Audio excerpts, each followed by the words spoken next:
In the 11 years that I've been a PA, there's only one word that comes to mind, and that's flexibility. I've worked in inpatient, outpatient, and OR settings. Here are some of the positives and some of the interesting things that people don't tell you about. When I first started as a BBPA, I started in an inpatient setting, and I did that on purpose. You're never quite alone in an inpatient setting, and that in the beginning is very helpful and also reassuring. You have a lot more help. I had residents, I had other PAs that I could learn from.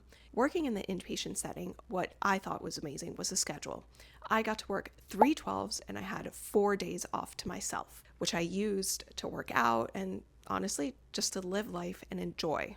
As I gained a little more confidence and more experience, I started to think about going into the outpatient world. The outpatient world is a little bit different. You either work with one physician or you work with many in a practice.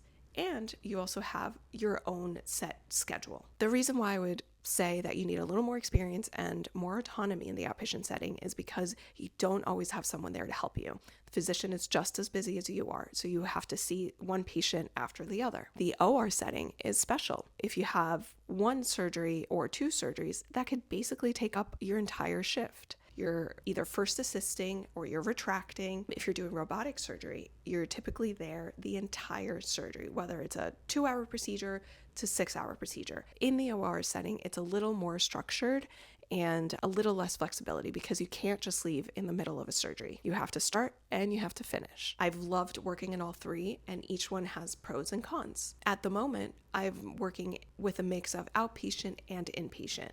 And honestly, having variability keeps me on my toes, keeps me interested.